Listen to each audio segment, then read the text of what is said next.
नमस्कार। कानपुर से कुसुम सिंह अविचल उपस्थित हूँ श्री सत्य संदेश एक संकल्प साहित्यिक संस्था के फेसबुक पेज पर। आज अपना बड़ा ही गरिमामयी प्रकल्प लेकर उपस्थित हूँ। कृतित्व की परिधि में व्यक्तित्व, कृतिसंग कृतिकार, एक साक्षात्कार और अखियों और स्मृतियों के झरोखों से कुछ यादें, कुछ बातें, तो जिसमें हम अपने कुछ संस्मरण भी रखते हैं। और इस प्रकल्प में मैं देश के किसी ऐसे साहित्यकार, किसी ऐसे रचनाकार, किसी ऐसे प्रतिमुखी प्रतिभा को लाती हूँ जो हमारे लिए शिक्षाप्रद होते हैं, अनुकरणीय होते हैं और जिनका साहित्यिक या किसी भी अन्य क्षेत्र में प्रचुर मात्रा में अवदान होता है। तो ऐसे व्यक्तित्व से मैं आप सभी को परिचित कराने का मेरा प्रयास रहता है।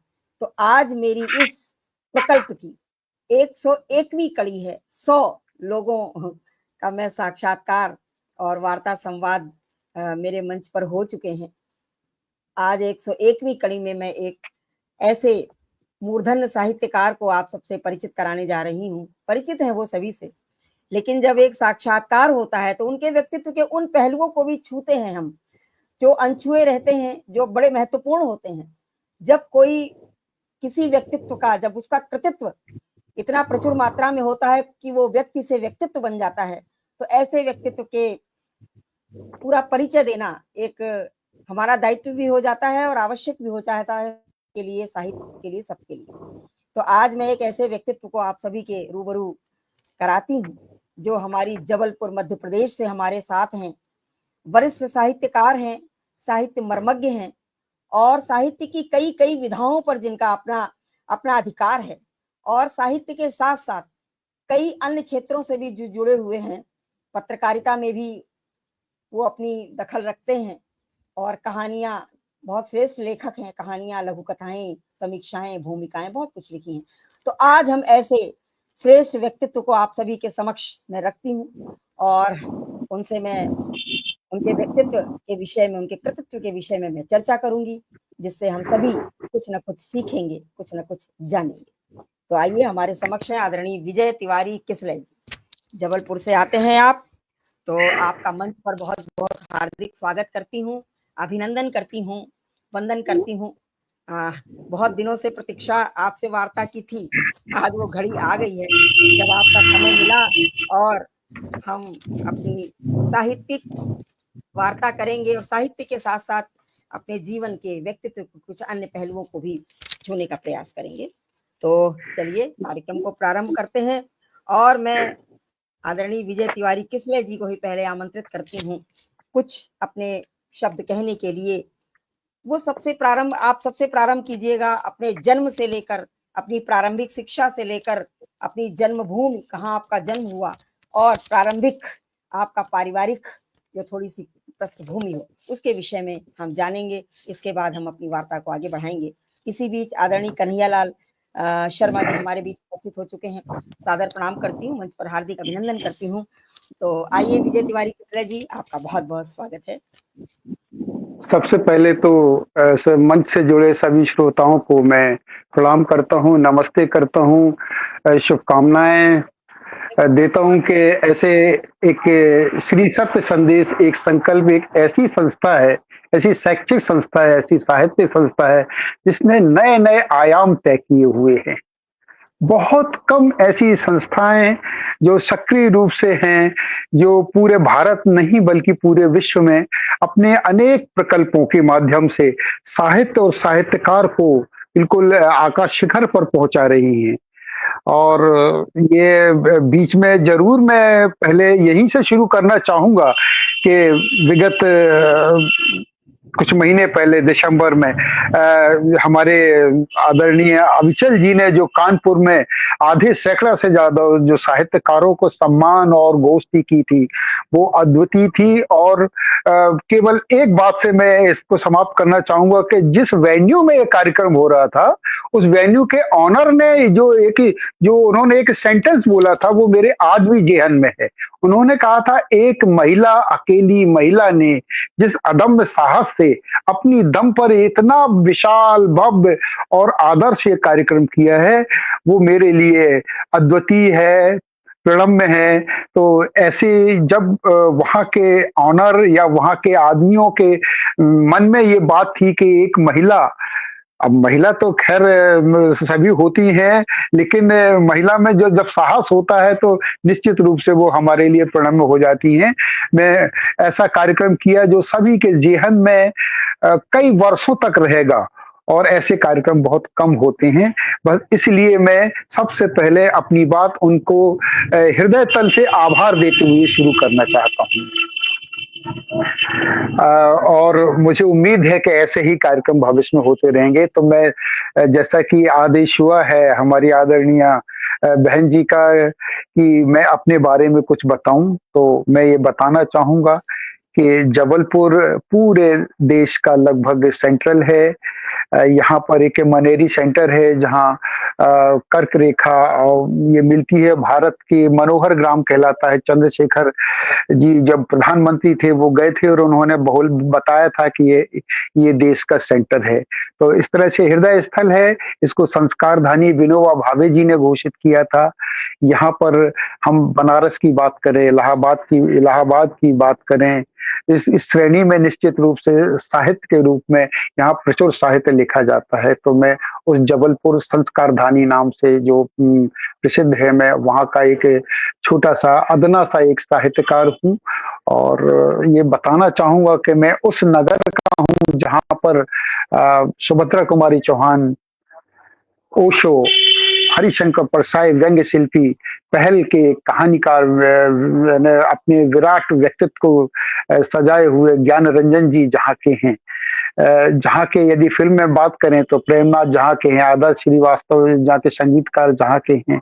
हर दिशा में, हर क्षेत्र में अब सभी जानते हैं, खूब लड़ी मर्दानी वह तो झांसी वाली रानी है। मैं एक बात और उल्लेख करना चाहूँगा कि ये कलचुड़ियों का साम्राज्य था, या हम और पहले की बात करें कि चेदी राज्य था, शिशुपाल की राजधानी था ये चेदी।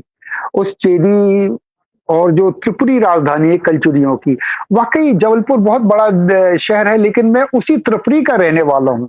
वर्तमान में तेवर नाम है, नर्मदा नदी के किनारे बसा हुआ है, जो कलचुड़ियों की राजधानी थी। मैंने एक राजधानी का मैं रहने वाला हूँ, जो अब उसके अभ्रंश बचे हुए हैं। वहाँ एक, चूँकि हम साहित्य वाले हैं तो साहित्य की बात करते हैं, वहाँ एक राज कवि हुआ करते थे, पाली, प्राकृत और संस्कृत के विद्वान थे, राजकवि राजशेखर जी। उन्होंने 5 ग्रंथ लिखे थे, और 5 ऐसे ग्रंथ उन्होंने लिखे थे, संस्कृत भाषा के ग्रंथ थे। एक अलंकार शास्त्र का था, बाकी 4 नाटक थे। मैं उनका नाम ज़रूर, कहीं आपको सर्च करें या कहीं मिले तो उन्हें ज़रूर पढ़िए। उनके एक ग्रंथ का नाम था काव्य मीमांसा, दूसरे ग्रंथ का नाम था कर्पूर मंजरी, मेरे पास भी है कर्पूर मंजरी, और विद्यसाल भंजी का एक नाटिका थी। इसके बाद बाल रामायण और बाल भारत, ये 5 ग्रंथ उनके बहुत हैं। तो ये हमारे, और रही बात स्वतंत्रता संग्राम की, तो स्वतंत्रता संग्राम में भी जबलपुर का अद्वितीय स्थान है, और ऐसा कोई राजनेता नहीं है जो जबलपुर ना आया हो। तो मैं 5 फरवरी सन 1958 को मैं जबलपुर में, एक तेवर गाँव है, आजकल नगर निगम के अंदर है, मैं वहाँ पैदा हुआ। और साले जीवन में ही मेरे पिताजी के निर्देश हैं। मेरे पिताजी एक विद्वान थे, वक्ता थे, साहित्यकार थे और राजनेता थे। तो मैं उनके मार्ग निर्देशन में, उनके द्वारा जो मुझे शिक्षा दी जाती थी, साहित्यिक शिक्षा दी जाती थी, गीतों, कविताओं की शिक्षा दी जाती थी, भाषणों की शिक्षा दी जाती जो स्कूल में बोले जाते हैं। तो वो परंपरा कुछ उनके मानस पटल में कुछ ऐसा हुआ कि मैं साहित्य लिखने लगा। एक और मज़ेदार बात है, थोड़ा-सा समय 2-3 मिनट का बस है।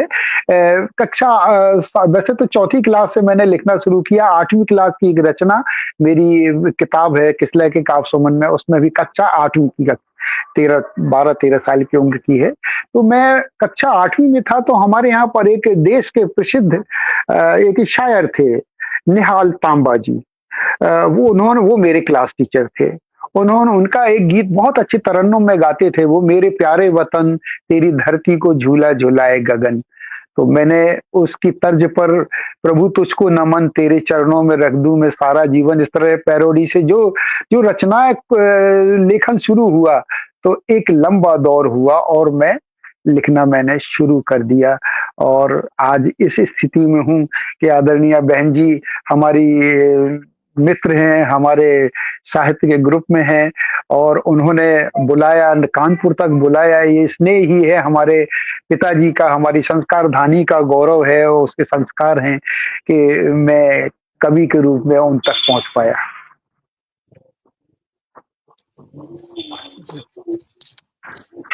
बहुत बढ़िया। आपने जो है अपने जन्म स्थान जबलपुर, आपका जन्म स्थान भी जबलपुर ही था या बाद में आप शिफ्ट हुए उधर? बिल्कुल जबलपुर ही था। जबलपुर शहर में मेरी माताजी रहती थी। हम जबलपुर से लगा हुआ, आजकल नगर निगम में ही है वो पूरा, तेवर ग्राम नगर निगम में, तेवर अब ग्राम नहीं रहा, वो शहर हो गया है। तो मैं और वर्तमान में तो और मैं शहर के मध्य में रहता हूँ मैं। तो शहर में ही मेरा जन्म हुआ, शहरी कल्चर ही रहा है क्योंकि मेरे फादर ऑर्डिनेंस फैक्ट्री में सर्विस करते थे, फोरमैन चार्जमैन के बाद में वो रिटायर्ड हुए। तो और नाना मामा वगैरह सारे लोग शहर के थे और शहर का जो चाहे गोपाल दास नीरज जी हो, उनको सुनने के लिए उनकी डायरी लेके हम लोग पहुंचा करते थे। बड़े बड़े कवि हमारे यहाँ मुशायरे रात रात भर चलते रहते थे और सबके मार्गदर्शन में सबका सहयोग रहा है, सबका सानिध्य प्राप्त हुआ है। और ये कोई, मैं ये नहीं कह सकता मैं कि मेरे को इसके लिए बहुत बड़ी कोई तपस्या की है, नहीं, ये बीजारोपण में और सहयोगी के रूप में एक बहुत बड़ा एक वर्ग है, एक साहित्य वर्ग है जबलपुर में।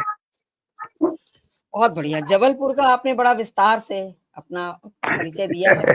कई साहित्यकारों की कर्मस्थली है जबलपुर, जैसा आपने अभी उल्लेख किया है। और वहां पे ऑर्डिनेंस फैक्ट्री तो है ही, हमारी कानपुर में है, कई चुनिंदा शहरों में है, तो हमारे कानपुर में भी है और आपके जबलपुर में भी है। तो बड़ा ही विस्तार से आपने किया और देखिए आपकी जन्मस्थली, कर्मस्थली और आज तक आप जबलपुर से ही आप जुड़े रहे हैं। और बहुत ही अच्छी बात है, आपने कहा है कि मेरे पिताजी का मुझे साहित्य में बड़ा उनका सहयोग रहा, उनका ही प्रभाव रहा। तो ये बड़ा सौभाग्य होता है जब घर में कोई साहित्यकार होता है, तो अपने को एक मार्गदर्शक कह लीजिए या अपने लिए एक आदर्श होता है घर में। और बड़ी लंबी यात्रा आपने लिखा है कि मैं चौथी क्लास से ही मैं लिखने लग गया था, तो बहुत बड़ी बात है भाई, माँ की सरस्वती की बड़ी अपार कृपा रही है आपके ऊपर। बहुत बढ़िया। और देखिए मंच के पार हमारे साथ श्रेष्ठ मनीषी जुड़ गए हैं। आदरणीय रत्नेश्वर सिंह जी, डॉक्टर रत्नेश्वर सिंह जी जुड़े हुए हैं। देश के वरिष्ठ साहित्यकार, साहित्य मर्मज्ञ हैं। उनको सादर प्रणाम करती हूँ, मंच पर हार्दिक अभिनंदन करती हूँ। डॉक्टर कन्हैयालाल शर्मा जी हमारे साथ शुरू से बने हुए हैं, हार्दिक स्वागत है। आदरणीय सुधीर श्रीवास्तव भैया हमारे साथ बने हुए हैं, हार्दिक अभिनंदन करती हूँ। और ऋषिकेश से गोपाल भटनागर जी हमारे साथ हैं। देश के बहुत बड़ा, गायन की दुनिया में बहुत बड़ा नाम है गोपाल भटनागर जी का, मैं उनका बहुत स्वागत मंच पर करती हूँ। सभी मनीषी जो जुड़े हुए हैं सभी का हार्दिक अभिनंदन करती हूँ मंच पर। तो ये तो आपकी आपने पारिवारिक पृष्ठभूमि और ये सब बताया। आपकी शिक्षा, प्रारंभिक शिक्षा से लेकर उच्च शिक्षा सब जबलपुर में ही हुई या कहीं और हुई? क्योंकि मैंने जैसा कि बताया कि जबलपुर मध्य प्रदेश के प्रमुख शहरों में से एक है। यहाँ पर कम से कम 7-8 यूनिवर्सिटीज होंगी, विश्वविद्यालय होंगे और बहुत हर हर एक मेडिकल कॉलेज, तो एक समय यानी 60-65 के ज़माने में मध्य प्रदेश का मेडिकल कॉलेज हुआ था। तो इस तरह से यहाँ पर विश्वविद्यालय बहुत स्वतंत्रता के पहले ये सागर यूनिवर्सिटी से कुछ जोड़ा रहा है, इसके बाद में खुद ही जबलपुर यूनिवर्सिटी जो कि वर्तमान में रानी दुर्गावती यूनिवर्सिटी कहलाती है, तो ये यहाँ का गठन तो आजकल अभी कुछ समय पूर्व मुझे याद है राम भद्राचार्य जी की बात कि मैं यहाँ पर पहली यूनिवर्सिटी की स्थापना करवा रहा हूँ, जबकि मेडिकल यूनिवर्सिटी जबलपुर में 10 साल से है। 10 मेडिकल यूनिवर्सिटी भी है, जबलपुर यूनिवर्सिटी है, जवाहरलाल नेहरू कृषि विश्वविद्यालय है, अपने ये महर्षि योगी की यूनिवर्सिटी है, बहुत सारी यूनिवर्सिटी है। तो मैं ये कहना चाह रहा हूँ कि आपकी शिक्षा जी वही, जी बिल्कुल, जबलपुर से ही मेरी प्राथमिक शिक्षा हुई और हायर सेकेंडरी भी यहीं से हुआ। इसके बाद में उस समय अभी रानी दुर्गावती बाद में 75 इसके बाद रानी दुर्गावती नाम हुआ उसका। लेकिन मैंने जबलपुर यूनिवर्सिटी से मैंने ग्रेजुएशन किया, स्नातक हुआ, निष्णात हुआ, मास्टर डिग्री मैंने सोशियोलॉजी से मैंने ली और हिंदी साहित्य भी मैंने पढ़ा हुआ है। इसके बाद मैंने भारतीय विद्या भवन मुंबई से मैंने PG diploma in journalism journalism का पीजी डिप्लोमा किया है। और मैं बताना चाहूंगा कि पता नहीं आपको मालूम है नहीं, कानपुर की ही एक वो थी, इलेक्ट्रो होम्योपैथी का एक वो था, उससे संबद्ध थी हमारा एक कॉलेज यहाँ का आरईएस मेडिकल कॉलेज, उससे मैंने होम्योपैथी की मैंने डिग्री ली थी। बहुत पहले, मुझे लग रहा है 82-82 में ली होगी उस समय। आजकल तो बहुत कॉलेज हैं। तो इस तरह से चाहे वो चिकित्सा वाली बात हो, चाहे जर्नलिज्म वाली बात हो, और ये इसके अलावा जैसा कि साहित्य वाली बात है, सारी डिग्रियां मेरी जबलपुर से ही हैं।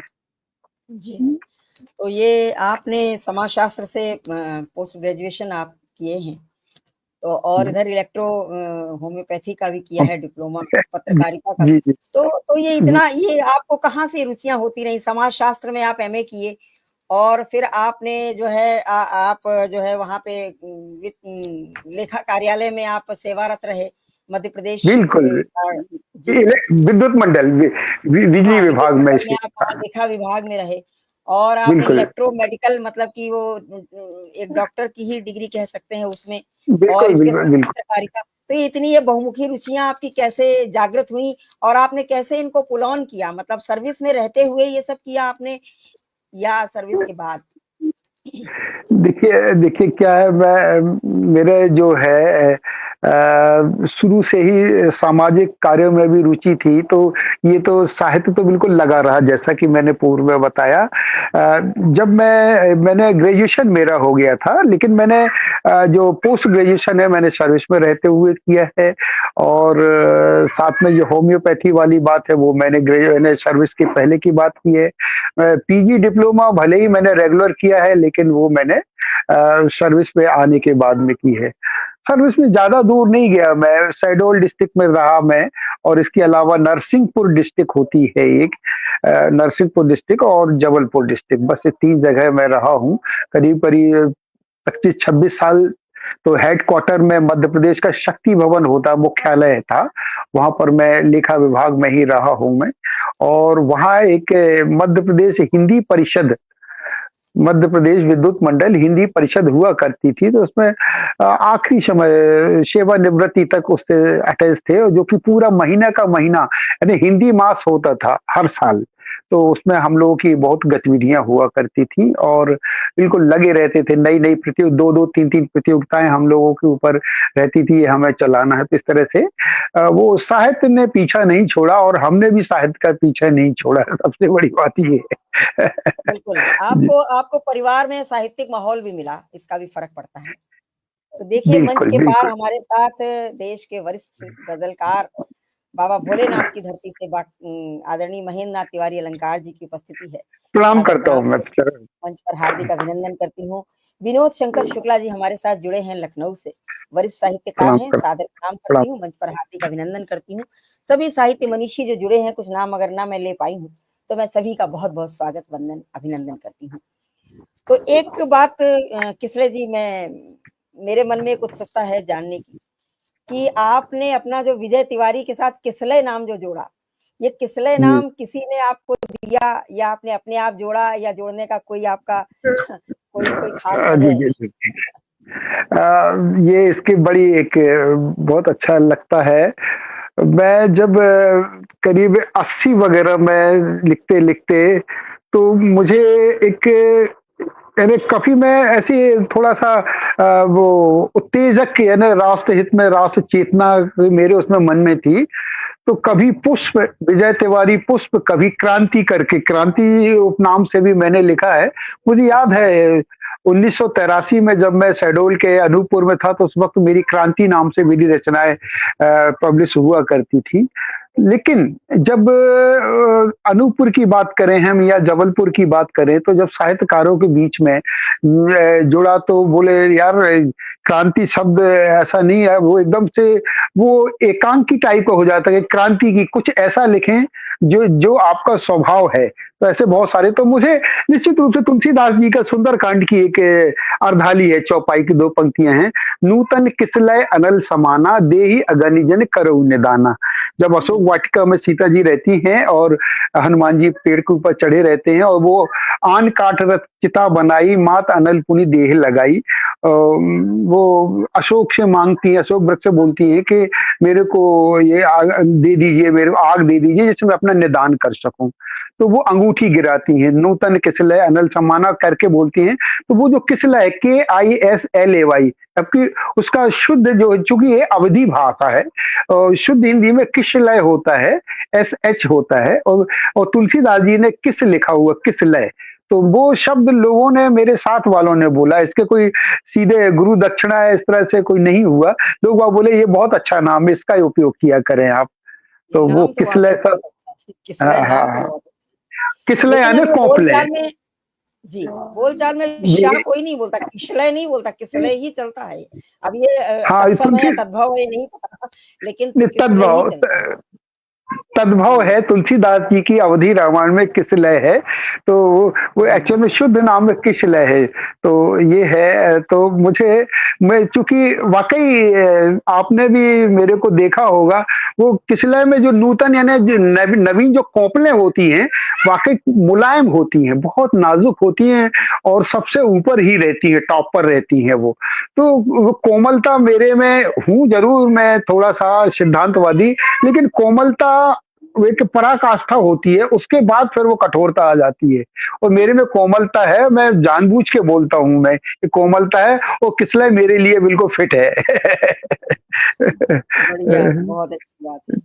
अच्छा, एक और प्रश्न है, वो अलग हटके। अभी आपने आचार्य, अभी हाल में ही आपने आचार्य लिखना शुरू किया। तो ये आचार्य की डिग्री के विषय में क्या मतलब, ये कहाँ से हाँ, प्राप्त की आपको? ये जी, जी। लिखना नहीं, लिखाया गया है, मैं बता रहा हूँ कि हुँ, इसके लिए, इसलिए हुआ ये कि जबलपुर की बहुत सारी संस्थाएँ, पंजीकृत संस्थाएँ हैं। जैसे हुँ, पाथेय संस्था बहुत बड़ी है, 800 हुँ, किताबें कम से कम इसकी पाथेय की निकल चुकी हैं, और बहुत बड़े हमारे साहित्यकार थे राजकुमार तिवारी सुमित्र जी, उनकी उनकी ही ये संस्था है। और आजकल उसको पूरी की पूरी तौर पर मिस्टर मंचमणि हमारे राजेश पाठक प्रवीण जी चला रहे हैं, उनकी पाथेय संस्था है। मंथन श्री एक संस्था है, और वर्तिका संस्था, वर्तिका का मैं 18-19 में अध्यक्ष रहा हूँ, उसके पहले महासचिव रहा। बहुत नई नई ऊंचाइयां हैं उसके, वर्तिका के बारे में तो घंटों बोला जा सकता है, क्योंकि इसके इसके जो वर्तिका से जुड़े लोग राष्ट्रीय अंतर्राष्ट्रीय स्तर पर हैं। तो बात मैं ये बताना चाहूँ, जब उन लोगों ने ये सारा पूछा, यूनिवर्सिटी में पूछा, कुछ विद्वानों से पूछा, हमारे बहुत बड़े के करीब 55 किताबें लिख चुके हैं हमारे आदर्श हैं वो आचार्य भगवत दुबे जी। भगवत दुबे सबसे पूछा क्या ये उपाधि दी जा सकती है? तो यूनिवर्सिटी वगैरह में पूछा, हाँ बोले पंजीकृत संस्थाएं किसी की कार्यशैली को और उसके जितने कार्य हैं, जिनका पूरे अवदान है, अवदान को देखते हुए दिया जा सकता है। बाकायदे उन लोगों ने सबसे सलाह ली, मीटिंग की, और बोले हम देने के अधिकृत हैं। और उन्होंने मुझे एक अच्छे बड़े काफी समारोह में सबके सामने मेरे को ये सम्मान दिया और निर्देशित किया, जिसमें कि आचार्य भगवत दुबे और भी बड़े-बड़े विद्वान थे, संस्थाएँ थी। उन्होंने मेरे को आचार्य की बाकायदे एक मोमेंटो सहित पूरी डिग्री दी और निर्देशित किया कि अब आप हमेशा आचार्य लिखा करेंगे, और आपसे आचार्य हैं चूँकि आपकी साहित्यिक अवदान इतना है कि आप आचार्य सबको सिखाते हैं। जबलपुर में सारे लोगों को मैं दोहे, छंद वगैरह सिखाता रहता हूँ, और अंतर्राष्ट्रीय स्तर पर भी मैं सिखाता हूँ। तो मुझे निर्देशित किया गया कि आप, और सब लोग मेरे को आचार्य ही बोलने लगे हैं। तो ये इस तरह से मुझे आचार्य बनाया गया है, और मुझे शिरोधार्य करना पड़ा है, क्योंकि सब मेरे बड़े लोग हैं, मेरे आत्मीय लोग हैं। अवदान इतना है कि आप आचार्य सबको सिखाते हैं। जबलपुर में बहुत बढ़िया। जी, तो ये डिग्रियाँ आपको, मतलब हम ये कह सकते हैं कि एक स्नेह की डिग्री है, अवदान की डिग्री है, साहित्यिक अवदान अवदान और प्लस लोगों बिल्कुल। का जो आप सबको सिखाते हैं, ये सब जो एक आचार्य जी, का एक जी, कर्तव्य जी, होता है, जी। वो निर्वहन करते हैं। जी, जी, तो जी, जी, जी, जी। बहुत मतलब इसका बिल्कुल चरितार्थ आप करते हैं आचार्य जो आपको उपाधि मिली है। और जी, जी, मंच पर जी। हमारे जो है विनोद शंकर शुक्ल जी लिख रहे हैं कि नरसिंहपुर के साँड़ नरसिंहपुरी गुरु सक्सेना, जी, ये जी, शायद जी, जी, जी। ये किस संदर्भ में कह रहे हैं? और इसके जी, साथ-साथ ये जो हमारे जी, मैं बताता हूँ। जी। रत्नेश्वर सिंह जी लिख रहे हैं, जिला आयोजन में आपको आचार्य की उपाधि दी गई है, उसे आपने शेयर किया, ये लिखा है। जी, जी, जी, बिल्कुल। जी। मैंने नहीं देखा था, मैंने सिर्फ़ आपका देखा, अचानक आपका आचार्य लगने लगा। अब मेरे मन में बिल्कुल, उत्सुकता हुई, मैंने कहा जब बिल्कुल। हम अपना बातचीत करेंगे तो हम पूछेंगे ज़रूर। से ये करेंगे। तो हमारे हमारे बहुत अच्छे विद्वान हैं, आदरणीय विनोद शंकर जी, मैं उन्हें प्रणाम करता हूँ और उन्होंने जो प्रश्न उठाया, मैं ज़रूर बोलूँगा। मेरा उनका उनका और मेरा बहुत सानिध्य रहा है। मैं करीब 87-88 में नरसिंहपुर में ही मैं पोस्टेड था, जैसा कि बताया। मेरी पत्नी सीडीपीओ थी वहाँ पर, परियोजना अधिकारी थी वो। तो इस कारण उनसे मिलना-जुलना होता रहता था। बहुत अच्छे छंद शास्त्र के ज्ञाता हैं और एक जी, राष्ट्रीय स्तर के कवि हैं, साण नरसिंहपुरी। अभी विगत वर्ष हम लोगों ने पचमढ़ी, जो कि ग्रीष्मकालीन राजधानी कहलाती है मध्य प्रदेश की, वहाँ हम लोगों का 2 दिवसीय कार्यशाला थी और वहाँ पर मेरे को भी पंडित ओमकार तिवारी राष्ट्रीय अलंकरण मेरे को दिया गया था और साण नरसिंहपुरी जी के साथ ही हम लोग थे और वो भी मंच पर अतिथि के तौर पर विद्वान थे। बहुत अच्छे कवि हैं और अच्छी बुलंद आवाज़ है, हास्य कवि हैं और साण से ही स्पष्ट होता है कि व्यंग्य के वो हैं और अच्छे मुक्तक, दोहे सब कुछ लिखते हैं। मैं उन्हें प्रणाम करता हूँ साण जी को। गुरु सक्सेना जी उनका पूरा नाम है, गुरु प्रसाद सक्सेना जी। वहीं पास के ही हैं, नरसिंहपुर के पास के ही रहने वाले। नरसिंहपुर में उनका सारा जीवन गुज़रा है, शिक्षकी दायित्व निर्वहन करते-करते। जी। जी। हमारे जो है विनोद शंकर शुक्ल जी जो है बहुत वरिष्ठ साहित्यकार हैं और पिछले श्रृंखला में 100वीं कड़ी हमारे विनोद शंकर शुक्ल जी के साक्षात्कार से ही पूरी हुई थी। 100वां बिल्कुल शतक लगा था और आज उसको पार जी, किया है आपके साक्षात्कार ने। तो चलिए हम ये आपसे जानना चाहेंगे कि आपका जो लेखन है, जैसे पिताजी आपके साहित्यकार थे, तो पिताजी की लेखन विधा क्या थी? और आपकी लेखन विधा वैसे तो कविता, गज़ल, कहानी, लघु कथाएँ, व्यंग्य भी आपने लिखे हैं और जी, जी। कई-कई विधाएँ हैं आपकी। तो आपकी सबसे प्रारंभिक विधा लेखन की या आपकी अभिरुचि की विधा क्या रही, जिस पर आपने सबसे अधिक लेखन किया है या लेखन करना चाहा आपने?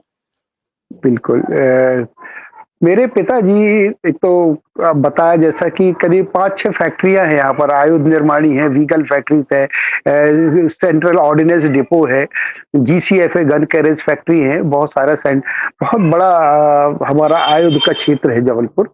तो पापा मेरे वहीं पर थे, फैक्ट्री में थे, तो वहाँ पर यूनियन के प्रेसिडेंट भी रहे, पूरी ऑर्डिनेंस फैक्ट्री के प्रेसिडेंट थे वो। एक तो राजनेता थे, राजनेता निश्चित रूप से वक्ता होते ही हैं।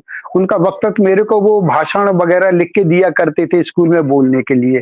तो ये था, साथ में वो भजन और कीर्तन बहुत अच्छा लिखते थे और एक मंडल हुआ करता था, तो मंडल में वो साप्ताहिक हर मंगलवार को होता था, तो वो उसमें शरीक हुआ करते थे। तो उनके भजन वो थे और अच्छी वक्ता थे। चूँकि सर्विस में थे उस समय, यानी 63 से सर्विस में होने के कारण जो शहरी जो माहौल रहता है, उसके कारण वो उनमें काफ़ी जानकारी थी, राजनैतिक रूप से भी। तो मुझे वो नई-नई कविताएँ वगैरह बचपन में, मैं चूँकि बता रहा हूँ, मैं चौथी 5वीं से मैं मंच से बोला करता था मैं। तो जो उनकी कविताएँ, उनके भजन देख के मैंने जैसा बताया, मेरे प्यारे वतन तेरी धरती को झूला झुलाए गगन निहाल तांबा जी का, तो मुझे लगा मैं क्यों नहीं लिख पाऊँगा मैं। तो मैं बैठा-बैठा एक दिन ये तो पैरोडी लिखने लगा, लेकिन मैंने सोचा नहीं, अब मैं पैरोडी नहीं लिखूँगा। अपने मेरे घर का छत पर जाके बैठा और मैंने एक कविता लिखी थी। मैंने कविता, एक पुष्प शीर्षक से कविता थी, जो कि मेरी पहली संपूर्ण कविता मैं मानता हूँ, वो मेरी पब्लिश भी हुई है। वो मैंने लिखी, देखा मैं कैसे लिखूँ, मैं चंद्रमा सामने है और फूल के कुछ झाड़ लगे हुए हैं, तो मैंने बस वही कविता लिखी। मैं चाहूँ एक अंतरा मैं 3-4 लाइन में सुनाना चाहता हूँ इसका, जो मेरी पहली रचना थी, यदि आदेश करे तो। जी, जी, बिल्कुल।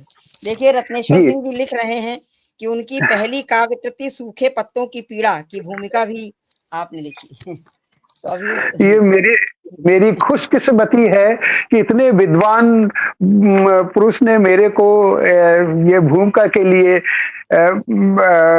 यानी मेरे को बोला कि आप भूमिका लिखें इसकी।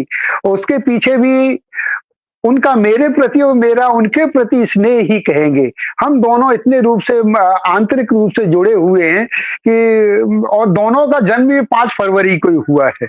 मेरे जी, से मुश्किल से 2-3 साल श्रेष्ठ है वो। ये तो हमें उसी दिन पता चला। आपकी नाराज़गी भी झेलनी पड़ी मुझे, आपकी नाराज़गी। नहीं, नहीं, नहीं, नहीं, नाराज़गी नहीं। मैंने मैंने आपको बता दिया ना, मैं किसलिए हूँ, लेकिन कहीं-कहीं मेरा वो आ जाता है जब चलिए, नहीं, मैं क्षमा पराकाष्ठा हो प्रार्थी हूँ। जाती है। जब कोमलता की पराकाष्ठा होती है तो कठोरता भी दिखती है। जी, जी, बिल्कुल, बिल्कुल, बिल्कुल वही हुआ कि मैं मंच से जुड़ रहा हूँ, मुझे भी बोल देते कि इनका भी जन्मदिन है, यानी ये महत्वाकांक्षा नहीं थी मेरी, मैं मेरी अपेक्षा थी आपसे। खैर चलिए, नहीं, नहीं, मेरा ऐसा कुछ ही जी, नहीं है, पर चलिए। ये सब तो आत्मीयता होती है, आत्मीयता होती तभी लोग अपनी बात कहते हैं, अन्यथा कोई क्यों कहेगा? जी, तो आप चलिए इसको ऐसा ही आप माने, ये देते हैं। अच्छा, जी। जी। तो आपसे कुछ जी, सुनना मैं चाहेंगे, आप कुछ अपनी प्रस्तुति दें? जी। वही पहली रचना मैं आपका एक अंतरा मैं सुना रहा हूँ। जब मैं बैठा और मैंने पहली रचना लिखी, अच्छा इसमें कुछ मात्राएँ यदि कुछ 19-20 हो तो मैंने सुधारा नहीं, क्योंकि मैं कहने को है कि मैंने ऐसी लिखी। वो उसका शीर्षक था पुष्प। ओ पुष्प तेरी प्यारी खुशबू तू आजा मेरे जीवन में। हुँ, नन्हे-नन्हे नर्म तनों पर मधु मुस्कानें लाता है, अपनी पंखुड़ियाँ फैलाकर सबके मन ललचाता है। नन्हे-नन्हे नर्म तनों पर मधु मुस्कानें लाता है, अपनी पंखुड़ियाँ फैलाकर सबके मन ललचाता है। सबकी खुशियों की खातिर तू हर उपवन में खिलता है, बन सुगंध शुभ कर्मों की दुनिया में महको कहता है।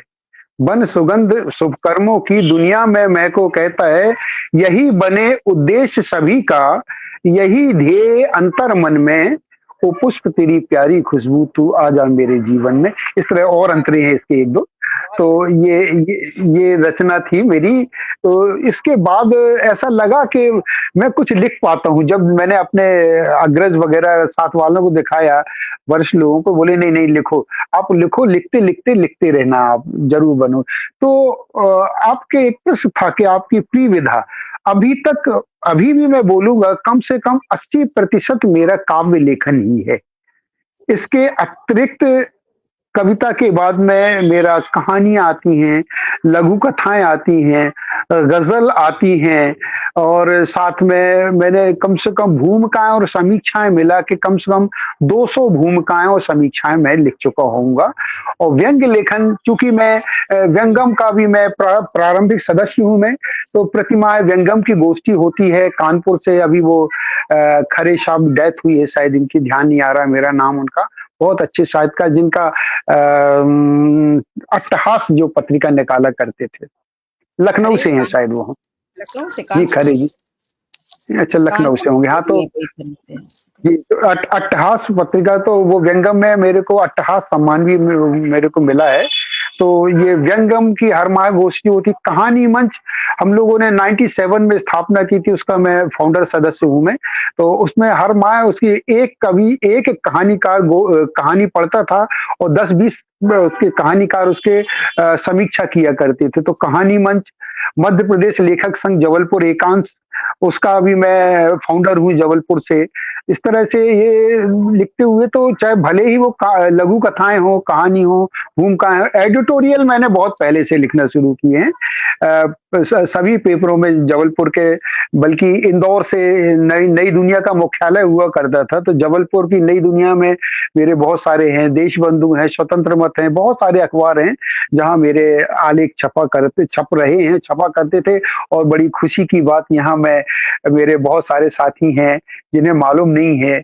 मैंने अभी विगत दिसंबर में मैं एक प्रातःकालीन अखबार है जबलपुर दर्पण, वो मैंने टेक ओवर किया है पार्टनरशिप में 50-50% में। तो मेरा खुद का पेपर है जबलपुर दर्पण, और जिसका मैं संपादक भी हूँ, स्थानीय संपादक भी हूँ, उसका संपादन कार्य भी करता हूँ।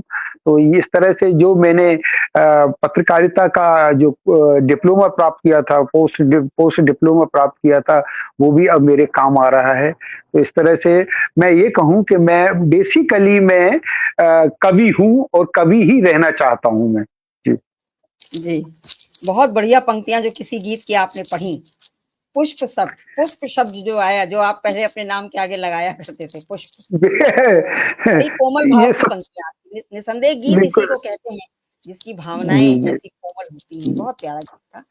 जी। और देखिए हमारे साथ इसी बीच छोटू सिंह प्रजापति जी जुड़ गए हैं। बहुत बहुत स्वागत मंच पर करती हूँ आपका। सुधीर श्रीवास्तव भैया बराबर हमारे साथ बने हुए हैं।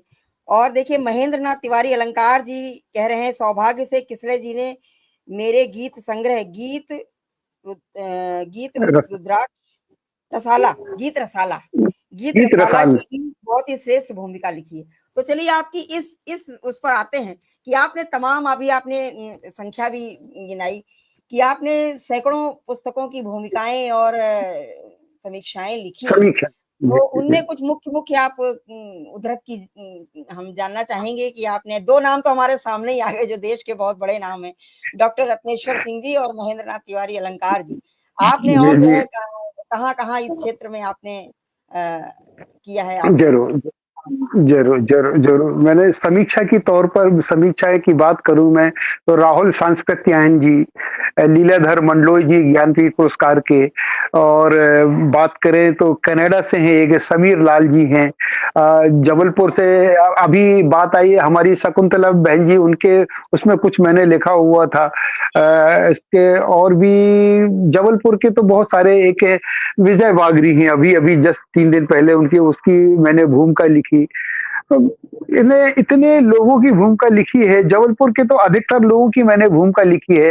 एक रांची से हैं एक करुणा सिंह जी, उनकी भूमिका मैंने लिखी है। और भोपाल से हैं, कुछ दिल्ली से हैं, महाराष्ट्र से हैं, अभी ध्यान नाम मेरे को जी एकदम से बिल्कुल, सैकड़ों की संख्या हाँ, है तो हाँ, फिर जी, जी जी। बहुत अच्छा, मैं बहुत ये ज़रूर बताना चाहूँगा कि चाहे वो एकांकी की बात हो, चाहे वो दोहा की बात हो, कविताओं की बात हो, छंद मुक्त रचनाओं की बात हो, कहानियों की बात हो, या और भी हम ऐसे जो हमारे एक ध्यान आ रहा मेरे को, हमारी पथगामिनी की मंजुला जी थी, उनकी किताब की भी मैंने कहानी की भी भूमिका लिखी है। तो इस तरह जो आप जानते होंगे, तो मैंने बहुत सारी, और समीक्षाएँ तो ऐसा है कि समीक्षाओं का यहाँ दौर चलता है, समीक्षाएँ गोष्ठी होती हैं। तो मैंने बहुत एक एवी सिंह हुआ करते थे, बहुत बड़े-बड़े लोगों की मैंने समीक्षाएँ लिखी।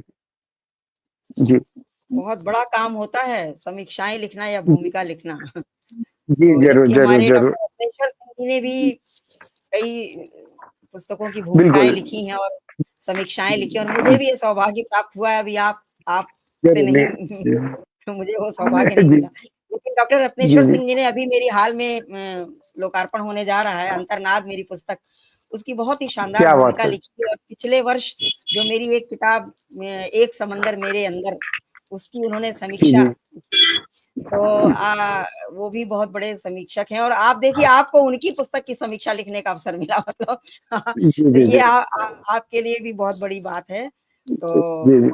समीक्षाएं और भूमिका लिखना अगर आप वाकई में लिखते हैं तो आसान नहीं है। आप उसकी पूरी निश्चित कृति रूप को से पढ़ें, उसको उसमें आप निचोड़ देते हैं, उसका जो सार क्या है, उसके आधार पे लिखना होता है। और कई लोग तो ऐसे ही लिख दिया एक शुभकामना संदेश टाइप का, एक सरसरी नज़र डाल के, वो अलग होता है। लेकिन आप लोगों की जो भूमिकाएँ होती हैं, वो बिल्कुल जो इंग्लिश में कहते हैं बिटवीन द लाइन्स, तो वो बिल्कुल एक-एक पंक्ति-पंक्ति पढ़ करके बिल्कुल उसका जो सार होता है वो लिखते हैं। तो ये वाक़ई में जो समीक्षा लिखना या भूमिका लिखने का ये तरीका होता है, जो आप लोग तभी आप लोग जब भूमिका किसी की लिख देते हैं तो लगता है भई चलो हमने जो लिखा है वो कहीं न कहीं कुछ ठीक-ठाक है। चलिए, तो अब दूसरे पक्ष पे चलते हैं किसरे जी। मंच पे बड़े वरिष्ठ मनीषी उपस्थित हैं। सभी की उपस्थिति को सादर नमन वंदन करती हूँ। बहुत अच्छा लगता है जब मंच के पार भी हमारे श्रेष्ठ रचनाकार हमारे साथ होते हैं। चलिए दूसरी तरफ चलती हूँ। आपने गजल जगजीत सिंह और चित्रा सिंह, जो गजल की दुनिया के बेताज बादशाह रहे हैं, तो उनके गीत गजल मंच जबलपुर के अध्यक्ष आप हैं, तो इसमें कैसे आपका मतलब किस तरह उनसे जुड़ाव हुआ? आपने गजलें भी लिखी हैं क्या? मतलब उसके विषय में जानना चाहेंगे आप? बिल्कुल, बिल्कुल। ये सौभाग्य है और आप लोगों को जानकारी भी अच्छी लगेगी। असल में मैं जब दूसरे शहर से जब जबलपुर वापस आया, मैं 89 में मैं वापस आया, तो उस समय यहाँ पर जैसा कि बताया व्हीकल फैक्ट्री आपके कानपुर से ही एक मित्र है, अनूप सिंह जी हैं, शुक्ल जी हैं, वो यहाँ पर अपर प्रबंधक थे। तो व्हीकल फैक्ट्री में हमारे साज जबलपुरी थे। साज जबलपुरी का मतलब है, चंदन दास ने उनकी एक गजल गाई थी, तन्हा न अपने आप को पाइए जनाब, अपनी गजल मेरे साथ ले जाइए जनाब, ऐसा। तो पूरे राष्ट्रीय स्तर पर ख्याति प्राप्त है, तो बहुत अच्छे शायर थे वो। तो मैं उनसे चूंकि जुड़ा हुआ था, 89 के बाद मैं वर्तिका से जुड़ा हूँ और आज भी जुड़ा हूँ मैं। वर्तिका बहुत अच्छी संस्था है, बड़ी संस्था है। इसके राष्ट्रीय अलंकरण समारोह हर साल होते हैं इसके। खैर, तो ये गजल से तो ये मैं अच्छी लगती थी सुनने में, अच्छे गजलकार हैं। लेकिन हुआ ये कि उसी समय मैं ये कहूँ कि 7 भाई भी साथ में थे मेरे, उनके साथ मैं कई जगह गया हूँ मैं। तो हमारे यहाँ की एक होटल थी, वहाँ पर जगजीत सिंह जी आए हुए थे और उनके साथ हमारी मीटिंग हुई थी। एक राजेश श्रीवास्तव जी हैं, बहुत अच्छे गजल गायक हैं। तो उनकी इच्छा थी कि जगजीत सिंह और चित्रा सिंह के नाम पर एक अपन यहाँ पर मंच स्थापित करें। वो मंच बेसिकली पहले नागपुर में भी था, तो उसकी शाखा माने या स्वतंत्र रूप से जबलपुर। तो जब यहाँ पर आए तो खुद उन्होंने अपने हाथों से दीप प्रज्वलन करके वो घोषणा की कि जगजीत चित्रा गीत गजल मंच जबलपुर में स्थापित किया जाता है, जिसके अध्यक्ष राजेश श्रीवास्तव जी हैं।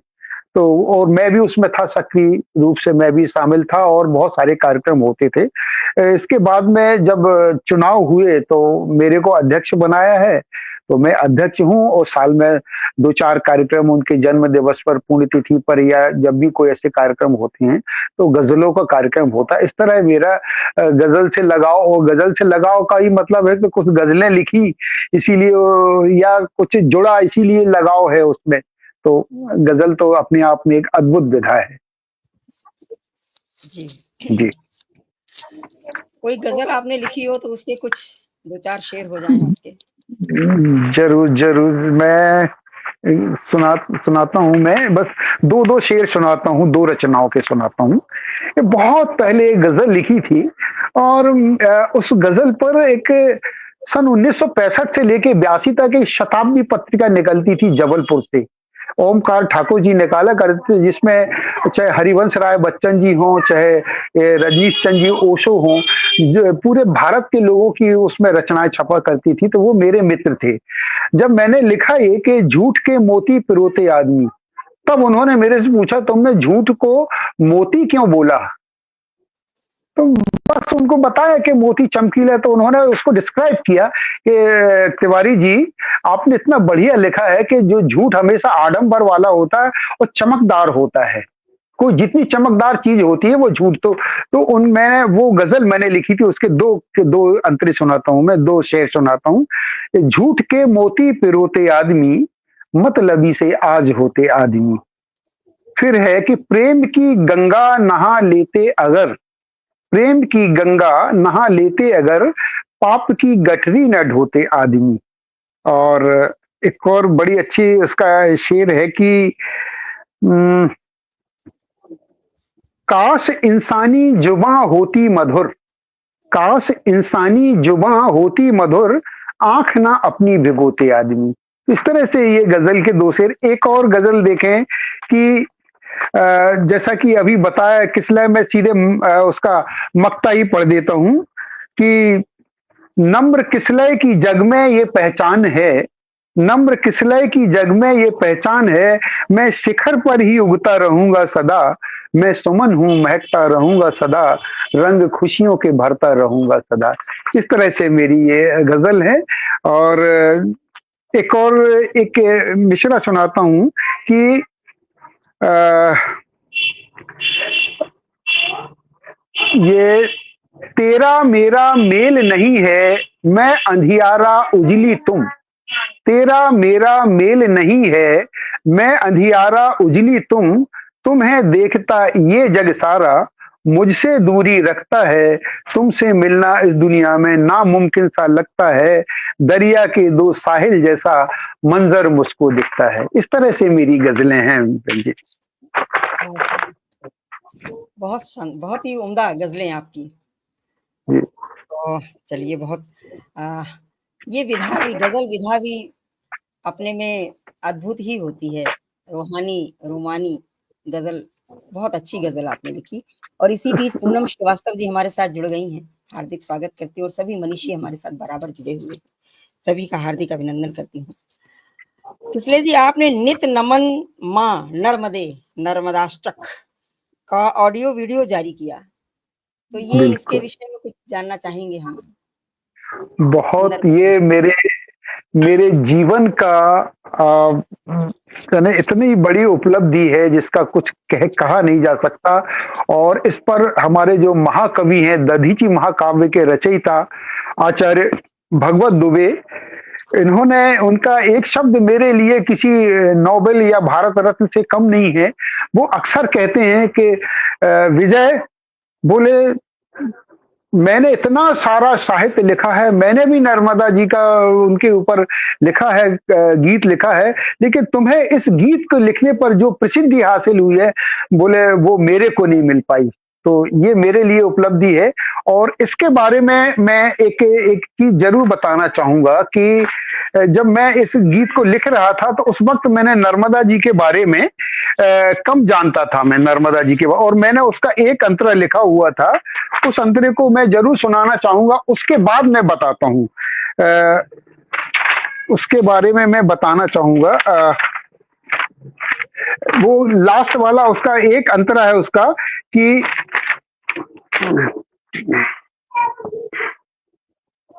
एक मिनट बता रहा हूं मैं।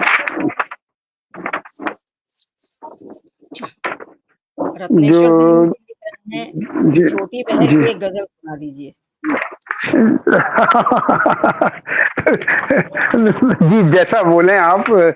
मैं वैसे वो नर्मदा का मैं, चलिए मैं वो उसका अंतरा नहीं सुनाता, मैं उसके बारे में बताता हूँ, उसके बाद गजल सुनाता हूँ छोटे अंतरे की, छोटी बहर की। एक्चुअल क्या हुआ था, जब मैंने नर्मदा जी की, ये मैंने करीब 6 महीने में लिखा था मैंने, ये करीब 8 अंतरे, अष्टक का मतलब ही 8 अंतरे होते हैं। और इसके बाद जब मैंने नर्मदा परिक्रमा की, मैंने पत्नी के साथ में पूरी नर्मदा परिक्रमा की मैंने, जब हम बिमलेश्वर पहुंचते हैं जहां पर जो नर्मदा सागर ही कहलाता है, उसको सागर को क्रॉस करना पड़ता है, तो क्रॉस करते वक्त करीब 50 किलोमीटर का नर्मदा सागर है। तो मैंने उसमें लिखा था, देखते देखते दृग दृश्य दुर्लभ, जल क्षितिज महिवात में। देखते दृग दृश्य दुर्लभ, जल क्षितिज महिवात में। यानी इतना बड़ा सागर था और बीच में वोट से जाओ तो सैकड़ों किलोमीटर तक सागर ही सागर दिखता था, चाहे वो धरती हो, आकाश हो, चाहे वो क्षितिज हो, सब। तो वो देख के जब मैंने देखा, अरे यही तो मैंने अपने नर्मदाष्टक में लिखा है, क्योंकि मैंने नर्मदा परिक्रमा नहीं की थी। तो मैंने बोले ये माँ की ही कृपा है, नर्मदा मैया की ही कृपा है कि मैंने मेरी अंतरात्मा ने बोला कि इसको ऐसा लिखना है।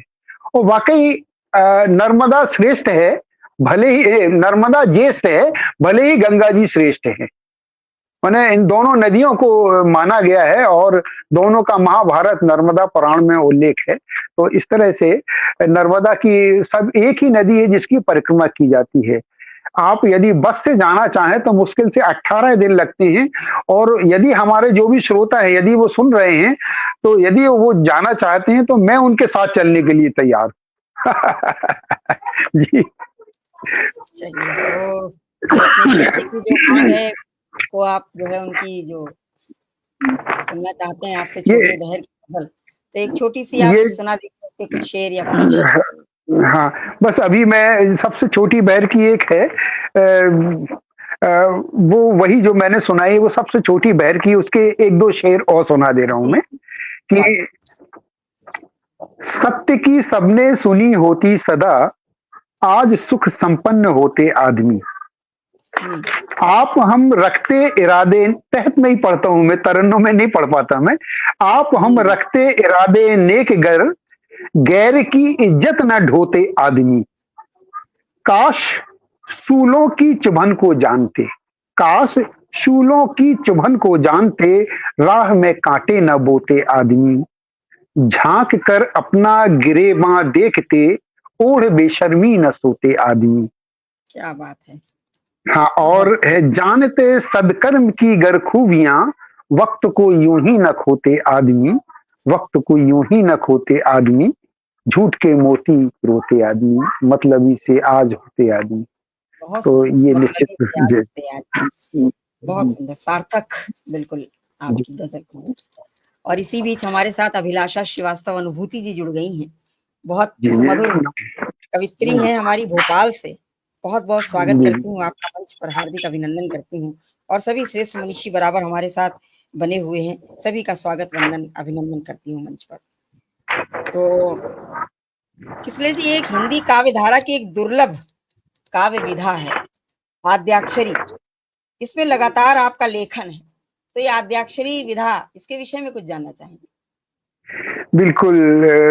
ये वाक़ई मेरी अभी किसी ने बताया मेरे को, उन्होंने वर्ल्ड रिकॉर्ड के लिए प्रोटेस्ट किया था कि मेरी पहली कृति है, जबकि 2001 में किसलय के काव्य सुमन में करीब 80-82 रचनाएँ हैं, करीब 46 रचनाएँ मेरी आद्याक्षरी विधा की हैं। और अभी जो है, अभी जो रचना है तो मैं बताना चाहूँगा कि अभी मेरी जो प्रकाशित हुई है कृति, किसलय की आद्याक्षरी कविताएँ।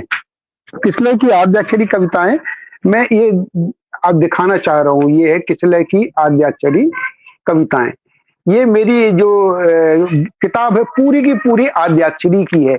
एक भी कविता ऐसी नहीं जिसमें आद्याक्षरी, आदि और अक्षर 2 शब्दों से मिलके बना है। यानी जब कविता लिखी जाती है तो उसकी जितनी भी पंक्तियाँ होती हैं, पंक्ति का पहला अक्षर से यदि ऊपर से नीचे पढ़ा जाए तो किसी ना किसी का नाम होता है। तो जैसे विजय तिवारी लिखा हो या रत्नेश्वर जी लिखा हुआ है, तो पहले रा, फिर रत, फिर ना, फिर ने, स्वर, ऐसा। तो ऐसी कविताएँ मैं लिखता हूँ। और ये इसके इसके एक तो ये आद्याक्षरी का ये है कि हमें ध्यान रखना है कि अगली पंक्ति ने से शुरू होना चाहिए। जैसे कि किसी का नाम था सुजाता शर्मा, छोटी-सी बहर का है, तो मैं सुनाता हूँ। सुरभित सासे सुजाता, तो सुरभित शोभित उपवन मन का, मधुर सुखद फूलों के सपने, जाना हमने खुश सुजाता, जाना हमने खुशबू देकर, बने गैर भी कैसे अपने। ता ताने दे चाहे जग सारा, दृढ़ संकल्पित कदम रुके ना, शब्दों के मृदुमान दंड पर, शब्दों के मृदुमान दंड पर अटल रहे हम कभी झुके ना। शब्द लोग है ना, रसना से प्रस्फुटित ज्ञान की, हित कर प्रेममयी धारा, मानवता को बिखराएगी सबके आंगन चौबारा। तो ये सुजाता शर्मा।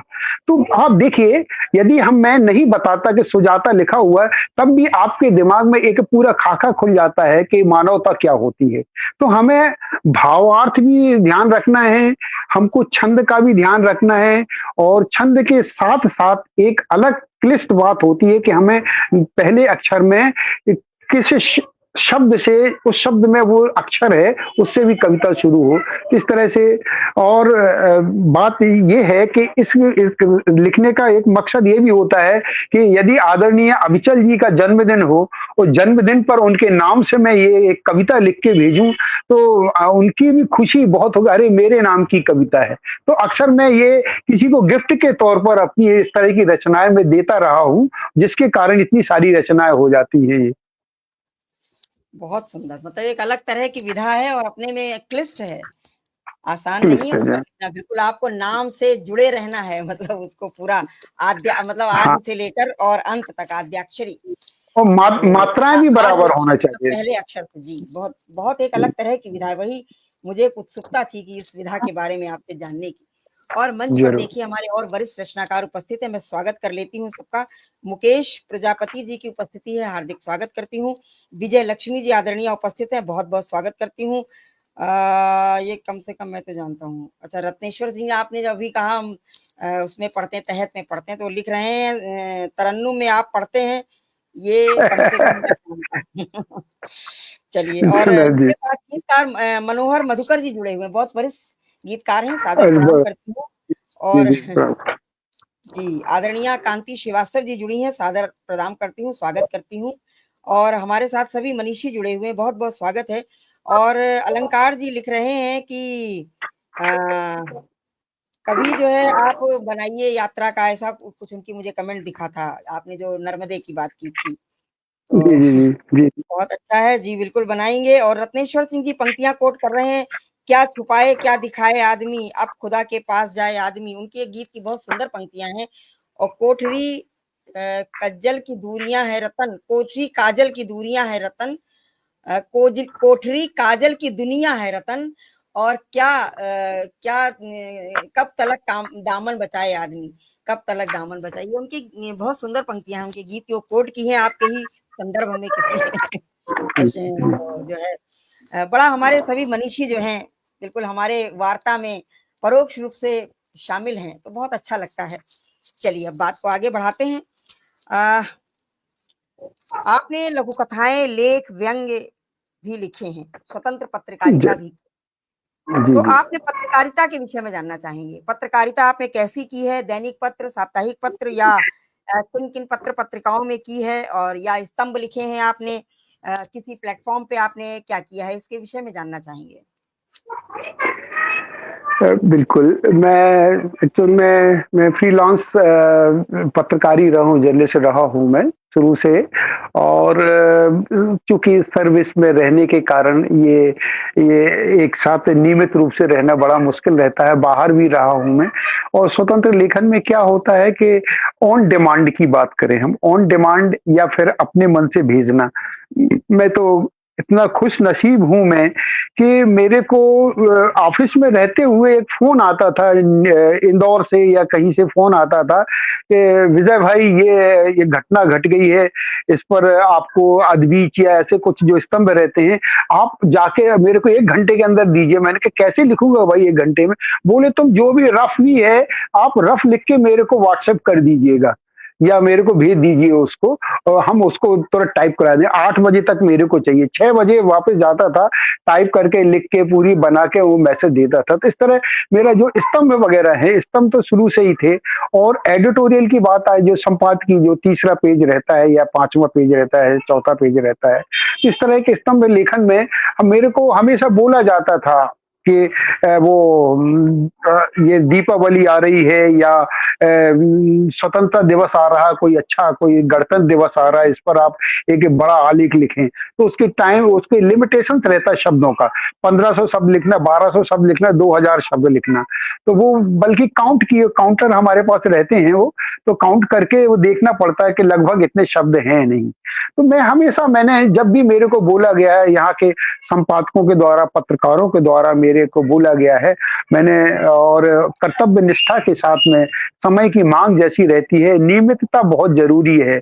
मैं पत्रकारों में अब तो मेरा खुद का अखबार है, तो जब इच्छा होती है तो या पहले से या जैसे अभी जैसे ये वक़्फ़ की बात आई या अभी विलियम वापस आई, तो अब एडिटोरियल में लिख देता हूँ मैं जब भी ज़रूरत पड़ती है, लेकिन बहुत से रहते हैं। तो इसमें वक़्त की पंक्चुअलिटी ज़रूरी है और इस तरह से मैं फ्रीलांसर से अब रेगुलर मैं पत्रकार हो गया हूँ। रिटायरमेंट के बाद में परेशानी नहीं है, तो मैं जुड़ा हूँ और साथ में संस्कारधानी के या देश के पत्रों में मैं लिख रहा हूँ, मैं जब भी ज़रूरत पड़ती है। जी। बहुत बढ़िया। निस्संदेह पत्रकारिता आसान नहीं होती है, पत्रकारिता में आपको अपडेट रहना पड़ता है बिल्कुल।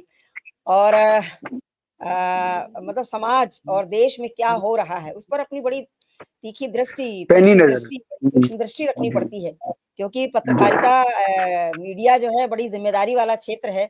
आप ऐसे-वैसे कुछ नहीं लिख सकते हैं। तो हवा हवा हवाई चलता ही नहीं है उसमें, सारे सही आपके जो है। जी। बिल्कुल।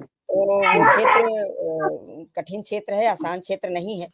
और जो है समाज की बिल्कुल सत्यता को उजागर करना भी आसान नहीं है। बहुत लोगों का कोप भाजन बनना पड़ता है और आप सरकार के विरुद्ध लिख दें तो आपके ऊपर कार्रवाई हो जाए, आपकी शायद वो बंद कर दी जाए, आप जो पत्रकारिता कर रहे हैं। तो इसलिए थोड़ा एक कठिन क्षेत्र है और चुनौती भरा क्षेत्र है। तो उसको भी आप निर्वहन कर रहे हैं, बहुत बड़ी बात है, बहुत अच्छी बात है। और इसके साथ-साथ आप समाज सेवा से भी जुड़े हुए हैं। वसुधा सेवा समिति जी, में आप उसके साथ ये कार्य करते हैं आप और helping hands forever social welfare society इससे फॉरएवर भी आप जुड़े हुए हैं सोसाइटी उनकी जो है सोसाइटी। सदस्य जी। तो जी, जी। आप ये समाज में आप किस क्षेत्र में ये रहता है मतलब समाज में कई-कई सेवाएँ हैं समाज सेवा की। तो किस क्षेत्र में आपकी ये संस्था बिल्कुल, आप जहाँ से जुड़े हैं वो कार्य करती है और आप भी जुड़े हुए हैं? जी। सबसे पहले तो मेरा एनजीओ है विशुद्धा सेवा समिति। यानी वी यानी मैं विजय तिवारी और सु यानी सुमन तिवारी तिवारी मेरी वाइफ है। तो विशुद्धा तो सुधा विशुद्ध सुधा है ना अमृत भी बहुत तो इस तरह से ये एनजीओ है मेरा। इस एनजीओ का मकसद है कि जो निःशक्त जन है वृद्ध जन है और गरीब तबके का लोग हैं और छात्र लोग हैं शिक्षा की बात है और पर्यावरण ये इसके क्षेत्र हैं। अभी कल ही परसों आज देखिए मैं भूल गया वो न्यूज आज ही देना था। कल पर्यावरण पर काम किया और बर्थडे पर पौधारोपण हुआ था। परसों हम लोगों ने छोटे-छोटे बच्चों को खाना खिलाया था विशुद्धा के माध्यम से। तो ये अभी हमने लगातार कोरोना में महीनों हम लोगों ने 2-2 4-400 लोगों को पैकेट पहुँचाए थे। हमारे कैंडिडेट जाते थे, उस समय हमने कराए थे। और रही बात हेल्पिंग हैंड की, हेल्पिंग हैंड में मैं उसका परामर्शदाता था मैं उसका और उसके अंतर्गत हम लोग हज़ारों की संख्या में हम लोग शूज़ वगैरह ले जाके स्कूल के छात्रों को हम लोग खुद पहनाया करते थे। पुरानी किताब लेके लोगों को सेट बना के देते थे, कॉपियाँ देना है, साइकिल देना है, बस्ते देना है, लोगों को छात्रवृत्ति देना है। 1000 2000 यदि कोई छात्र यदि फीस नहीं दे पा रहा तो हमने अच्छे से याद है हमने 18,000 20,000 तक का चेक जाके दिए हैं। हमारी संस्था फॉरेन से भी इसके सदस्य जुड़े हुए हैं और इतनी संस्था है सैकड़ों बेड होंगे बेड जो चिकित्सा के लिए पूरे इंस्ट्रूमेंट देते हैं हम लोग। दवाइयाँ उसके साथ में इंस्ट्रूमेंट हैं, वेंटिलेटर्स वगैरह का है, चेयर्स वगैरह हैं, सारी चीज़ें इस माध्यम से और दवाइयाँ हम लोग उनको जो भी आता है उनको दवाइयाँ देते हैं। इस तरह से और शिक्षा के माध्यम से कोचिंग वगैरह भी हम लोग निःशुल्क कराते हैं। तो ये तो हेल्पिंग हैंड से जुड़ना सौभाग्य की बात है और मैं अपने एनजीओ से काम कर रहा हूँ। ऐसी बहुत सारी संस्थाएँ जबलपुर में चल रही हैं, अनेक हैं, ये वक़्त नहीं है। और मुझे लग रहा है अभी अपनी घड़ी में 9 बज चुका है और कितनी देर करना है?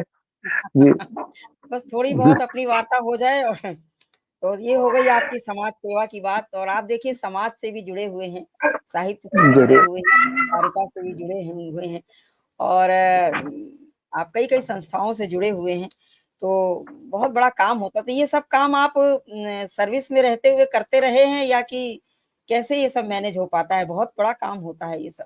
बहुत बड़ा काम है ये सर्विस के बाद आप और सफले हुए या कि सर्विस के बाद साथ ही करते रहे हैं?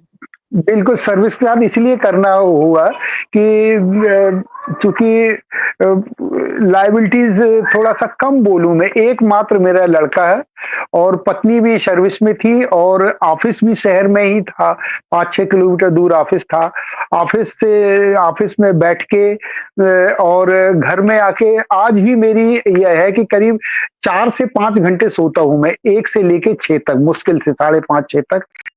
तो रात में 1 बजे 2 बजे मेरा सोना होता है, तो रात में पूरा वर्क साहित्यिक वर्क 10 बजे के बाद साहित्य वर्क हो जाता है। संडे सैटरडे और छुट्टियों के दिन सामाजिक कार्य हो जाते हैं और ये जो मीटिंग्स वगैरह होती है एनजीओज़ वगैरह की ये महीने में 1 बार होती हैं, तो इसके लिए समय निकाला जा सकता है। सबसे बड़ी बात ये है कि इन सब चीज़ों के लिए आप में एक जज़्बा होना चाहिए। आपको लगना चाहिए मैं एक वो शब्द कुछ गलत निकल रहा था कि एक ऐसा आदमी जो खाना खाता है और बस घर में सो जाता है, ऐसा नहीं। हम इंसान हैं तो हमें इंसान यदि हैं आप तो आप मानवता आप में होना चाहिए और जितना बन सके दूसरों की सेवा करना चाहिए। मैं तन, मन, धन से कभी-कभी जब ऑफ़िस जाते वक़्त कोई लोग पैदल हुए जल्दी-जल्दी ऐसा लगता है उसके चेहरे पे पसीना आता है, ऐसा लग रहा है वो सोच रहा है कि मेरे को रिक्शा मिल जाता या बच्चे या पैसे नहीं है उसके पास, तो मैं गाड़ी रोकता हूँ, बोलता हूँ आओ बैठो मैं आपको स्टेशन तक छोड़ दे रहा हूँ। तो ये छोटी-छोटी चीज़ें बहुत मायने रखती हैं। कभी कोई जा रहा आज भी मेरे को याद है मेरे घर में मुझे हमेशा डाँट पड़ती है। 1000 2000 रुपए 5000 रुपए कभी किसी ने माँगा दे दिया, बोलते वो वापस नहीं करेगा। हमने कहा मैं वापस के लिए नहीं दे रहा हूँ मैं। कई लोग झूठ बोलते हैं, कई लोग कुछ करते हैं लेकिन वो मन में ऐसा लगता है कि काश यदि ये सच बोल रहा होता तो यदि झूठ भी बोल रहा है तो ऐसा लगता है यदि सच बोल रहा हो तो ये वो वंचित हो जाएगा इस सेवा से या वो परेशानी में पड़ जाएगा। तो किसी खून देना, रक्तदान वगैरह करना है, किसी को कपड़ों की मदद पहुँचाना है, कभी किसी को जाते हुए कभी मैंने याद नहीं रखा मैंने कि किसको क्या दिया है। ज़रूरत पड़ी है ज़रूर उनको स्नेह से बोल के कभी ज़रूरत पड़ने पर कई लोग तो बस विजय तिवारी का नाम ले लेते हैं और उनका काम हो जाता है। इसलिए कि विजय भैया ने बोला है यानी कुछ ज़रूर इसमें सत्ता है। तो ये अच्छी बात है और मैं तो सबसे आग्रह करूँगा कि ये सोच लेना कि ये पता नहीं पात्र है या नहीं है। हम मानव हैं, हमको मदद करना चाहिए। हो सकता है हमारी मदद से उसका जीवन सँवर जाए। तो ये ज़रूरी है। बहुत अच्छा ये सब काम जो है हर कोई नहीं कर पाता है, बड़े काम पर्यावरण के क्षेत्र में भी आप काम कर रहे हैं, विद्यालय बच्चों के लिए भी आपकी संस्था के माध्यम से आप काम कर रहे हैं। तो ये सब 1 मिनट ज़रूर मानव मानव एक जीवन मिनट जी, जी, 1 मिनट पर्यावरण के बारे में बताऊँगा। हमारे यहाँ एक संस्था है, करीब उसका नाम है कदम संस्था है। प्रतिदिन ठीक 10 बजे मतलब उसको कदम टाइम बोलते हैं। जब 10 सेकंड रह जाते हैं तो उल्टी गिनती शुरू होती है 10, 9, 8, 7, 6 तो जैसे 1 बोला जाता है और पौधा रोप दिया जाता है। प्रतिदिन हमारे गनोरे जी उसके संस्थापक हैं, वो करीब-करीब 8000 से ज़्यादा पेड़ हैं। प्रतिदिन हमेशा पौधा लगाया जाता है और करीब-करीब 1 लाख नीम के झाड़ जबलपुर में लगाए जा रहे हैं उनके माध्यम से। बहुत बड़ा काम कर रही है और किसी के जन्मदिन पर, किसी की वर्षगांठ पर, किसी की एनिवर्सरी पर और मैं तो चाहता हूँ उनका एक गाना भी गाया जाता है कि हमारी जो हमें एक गिफ्ट की जगह हमको पेड़ लगाना चाहिए। एक पेड़ ज़रूर लगाएँ अपने जन्मदिन पर और मैं कदम के माध्यम से चूँकि कदम का मैं एक सदस्य हूँ, आजीवन सदस्य मैं कहना चाहूँगा कि आप कहीं न कहीं एक पेड़ ज़रूर लगाइए अपने जन्मदिन पर, अपनी स्मृति जन्म जी। जी, बहन जी। बहुत अच्छा, बिल्कुल। ये बहुत अच्छी पहल हो अगर पौधे लगाए जाएँ क्योंकि पर्यावरण के लिए पौधे बहुत आवश्यक हैं। पौधारोपण भी हो, उनका संरक्षण भी हो, दोनों एक साथ हो। देखिए इसी बीच श्रीकांत तैलन जी हमारे साथ जुड़ गए हैं, वरिष्ठ रचनाकार हैं। सादर प्रणाम करती हूँ, मंच पर स्वागत करती हूँ और विजय लक्ष्मी जी लिख रही हैं, सकारात्मक सोच के साथ समाज सेवा अति सराहनीय कार्य है। ऐसा लिख रही हैं हमारी विजय लक्ष्मी और सभी बहुत सुंदर प्रभावी साक्षात्कार लिख रहे हैं रत्नेश्वर सिंह जी। सभी का बहुत स्वागत करती हूँ। सरिता त्रिपाठी जी हमारे साथ जुड़ी हुई हैं, हार्दिक अभिनंदन करती हूँ। सभी का बहुत-बहुत स्वागत, वंदन करती हूँ मंच पर। चलिए अभी थोड़ा समय तो हो गया है, थोड़ा समय और ले लेते हैं क्योंकि 1-2 बातें और बाकी हैं। आपकी साहित्यिक यात्रा बहुत लंबी साहित्यिक यात्रा रही है। तो आपने इस साहित्यिक अपनी लेखन यात्रा के दरमियान आपने साहित्यिक यात्राएँ भी की होंगी। तो कुछ आपके यात्राएँ आपने की हैं देश में या विदेश में कहीं पर, तो बिल्कुल, उनका कोई बिल्कुल। संस्मरण हो तो उसकी भी हम जो है आपसे चर्चा करना चाहेंगे। कोई संस्मरण हो बिल्कुल, सुखद मैं या ज दुखद? मैं ज़रूर मैं ज़रूर सुनाना चाहूँगा 3-4 संस्मरण हैं, मैं ज़रूर शेयर करना चाहूँगा। पहले तो एक रुक्मणी भंडारी हैं, नेपाल से हैं, ये काठमांडू से हैं। तो तो कि जब मैं काठमांडू गया मैं तो वो जब रास्ते में था तो वो हॉस्पिटलाइज़्ड थी, रुक्मणी भंडारी और जब मैं वहाँ पहुँचा को बताया था पहले से उनको बताया मैं इस होटल में हूँ मैं। तो वो अस्पताल से घर गई और घर से मेरे पास आई 3000 रुद्राक्ष लेके मेरे पास 3000 रुद्राक्ष लेके आई और हम लोगों ने उनके साथ में भी और लोग थे, एक साहित्यिक चर्चा हुई और बहुत अच्छा लगा हमें। तो मेरे को ये एक उपलब्धि है कि एक साहित्य की परिचय के कारण जिन्हें कभी देखा नहीं और साहित्य इंटरनेट मीडिया मीडिया की बात करें यानी कितना प्रभावी होता है कि एक भाई बहन जैसे हम लोग मिले और मेरे को बहुत अच्छा लगा। ये तो मेरा एक स्पेशल बता रहा हूं मैं, लेकिन मेरे को बड़ी खुशी होती जब मैं माउंट आबू गया था।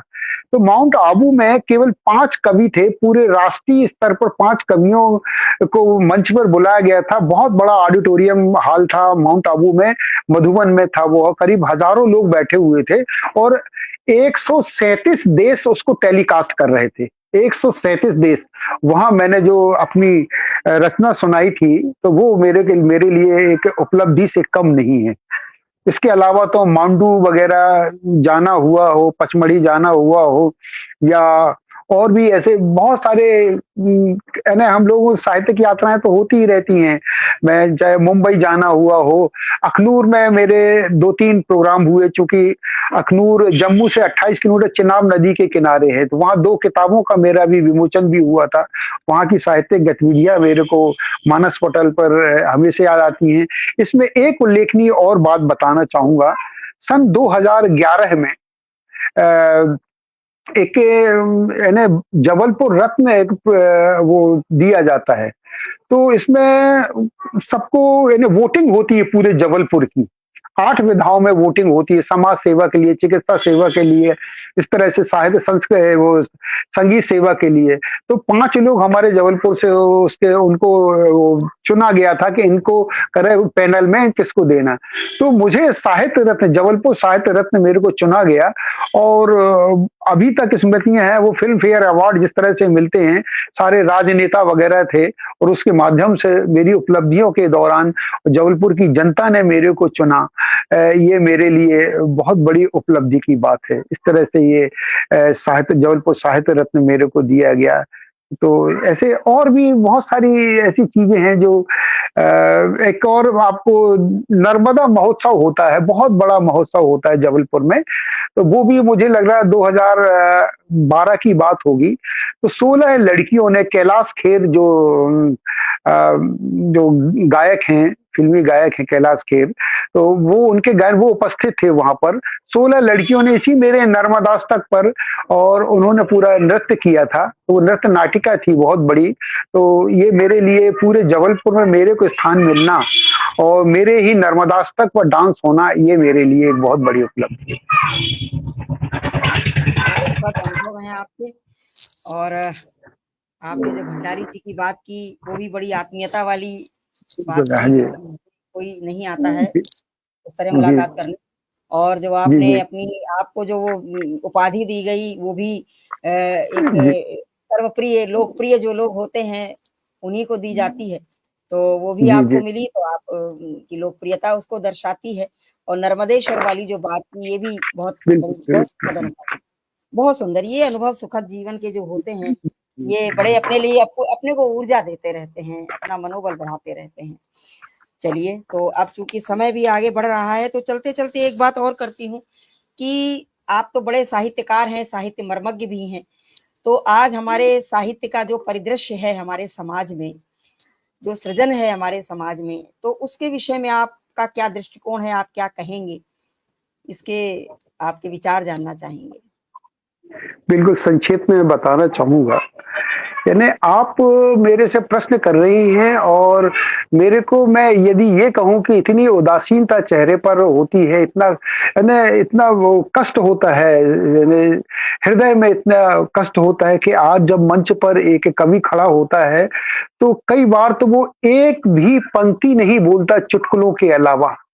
चुटकुलों को लोग बाग कविता के तौर पर प्रस्तुत कर रहे हैं। मैं यहाँ इस मंच से मैं नाम ले रहा हूँ कि कुमार विश्वास जैसे लोगों के पास में 4 पंक्तियों 1 घंटे में केवल 4 पंक्तियाँ सुनाते हैं। मैं विरोध नहीं कर रहा हूँ अभिव्यक्ति के तौर पर, अभिव्यक्ति सबकी अच्छी होती है। लेकिन यदि यदि आपका लेखन अच्छा है तो मैं जब भी मंच पर जाता हूँ, मैं ये कहता हूँ, मैं कोई भूमिका नहीं बनाता हूँ, जो भी कुछ लिखा है मेरे शब्दों में पढ़ लीजिए आप। मेरी कविता में वो सब कुछ है और जो सामने बैठा हुआ है वो श्रोता होता है, वो कविता यदि सुनने के लिए आया, मनोरंजन के लिए नहीं आता, वो कविता आपके कुछ सुनने के लिए आया है, वो बेवकूफ नहीं है कि उसको बताओ कि ऐसा हुआ। कहानी आप 75-80% कहानी सुनाते हैं और 10%। तो ये तो एक बात हुई। दूसरी बात ये है कि चूंकि जो सृजन में जो जितना जो क्षरण हो रहा है, जो लेखकी स्तर पर जो हो रहा है, उसका कारण भी ये है कि हमारे बड़े से बड़े, जैसे आज यदि मैं कोई उच्चारण में गलत उच्चारण करता हूँ, मेरी भाषा में कोई त्रुटि होती है, तो जो सामने वाला श्रोता है, नवांकुर है कोई, तो बोले वो विजय तिवारी किसलय ने तो किसलय बोला था। तो वो भी किसलय नहीं बोलेगा, किसलय बोलेगा। मेरा मतलब ये है कि जो आपका प्रमाण, आपका बोला हुआ प्रमाण बन जाता है, आपका लिखा हुआ आपका छंद बन जाता है। हर एक हमारे वो हम छंद प्रभाकर की बात करें, हम बहुत बड़ी एक किताब है छंद प्रभाकर, ऐसे बहुत सारे लोग हैं, गुरु हैं हमारे। आप यदि वो बताया जाता है कि विधाता छंद में कितनी लाइन होनी चाहिए, दुर्मिल छंद में कितना होना चाहिए, डमरू छंद क्या होता है, हमारे सामने विनोद शंकर जी हैं, क्या लिखते हैं अद्भुत, एक मात्रा इधर से उधर नहीं हो सकती। इतने सवई, इतने मुक्तक, इतने बढ़िया। हमारे आप बात करें ओम नीरव जी की बात करें, लगातार व्याकरण पर लिख रहे हैं। अभी शान नरसिंहपुरी जी की बात आई, वो भी छंद पर लिख रहे हैं। मेरा मतलब ये है कि यदि आप छंद नहीं लिख पा रहे हैं, आप अतुकांत कविता, भाई मैं कहाँ बोल रहा हूँ कि आप ये गलत चीज है, लेकिन मेरा मतलब है यदि आप उसको कविता बोले, कविता यानी गेय, जो गेय है वो कविता होती है। लेखन अच्छा, उसको कुछ भी बोलिए, लेकिन उसको कविता मत बोलिए। मेरा मतलब है वो आलेख है, कोई भी आलेख है, कोई भी उसको आप जो भी रूप दें, लेकिन उसको छंद के साथ मत जोड़िए आप। यदि छंद लिखना है तो बिल्कुल उसमें लिखा 28-32 अब सगण है, तो 8 सगण की लिखिए, 8 चौके 32, 8 सगण पे लिखिए, 28 मात्रा पे लिखिए। जो भी मात्राएं आती है उस पर आप घनाक्षरी लिखिए, छंद लिखिए, लेकिन आप छंदबद्ध लिखिए। और छंदबद्ध लिखने से क्या होता है कि आपको परेशानी होती है। और जब आप एक शॉर्टकट अपनाना चाहता है आदमी, भाई आप मत लिखिए ना, गद्य में लिखिए ना भाई। आप छंद में लिख रहे हैं, आपकी रचना है उसको, लेकिन कविता मत बोलिए उसको। तो यदि कविता लिखिए तो उसमें मेहनत करिए आप। बिना मेहनत के आप डिग्री आपको नहीं मिलेगी, और डिग्री मिलेगी तो आपके पास ज्ञान नहीं होगा। आपको यदि आज मेरे को आचार्य जी बोला गया है, तो इसका मतलब ये नहीं है, मेरे को बहुत बड़ा दायित्व तो मेरे को मिल गया है कि मेरे में कोई गलती नहीं होना चाहिए। और यदि आप छंद में लिखेंगे तो छंद का मतलब क्या गेयता होती है, इन्हें मालूम ही नहीं कि विभक्ति के बाद हमको यानी वही कामा होने चाहिए, लेकिन विभक्ति के पहले हमें कामा या यति या अर्धविराम नहीं होना चाहिए। तो ये चीजें लोगों को जब मालूम ही नहीं, तो वो वही लिखेगा और वो उसमें उनकी गेयता नहीं आ पाएगी कुछ भी लिखने से। तो छंद लिखना है आपको, कविताएं लिखना है, तो आप वो लिखिए और भाव का ध्यान रखिए, अश्लीलता का ध्यान रखिए, इसकी पराकाष्ठा नहीं होना चाहिए, सब मर्यादित भाषा लिखना चाहिए। और आप जितने अच्छा हम सद्भावना और हम मानवीयता और इंसानियत की बात करेंगे, सौहार्द की बात करेंगे हम, और एक दूसरे से प्रेम की, स्नेह की बात करेंगे, तो समाज जो है निश्चित रूप से आगे बढ़ेगा। आगे बढ़ने का मतलब ये मशीनरी से आगे बढ़ना नहीं कहलाता कि देखो सुनीता विलियम जी वापस आ गई हैं। ये प्रगति, उन्नति अपनी तरह की है। उन्नति तो वो है कि हमारा इंसान आदर्श हो, हम में कितनी मानवता हो सकती है, हम कितने बड़े आदमी हो जाएं, लेकिन सामने यदि कोई एक्सीडेंट वाला आदमी खड़ा हो और उसकी हम सेवा या उसकी हम सहायता नहीं कर पाए, तो हमारे मानव होने का कोई औचित्य नहीं है।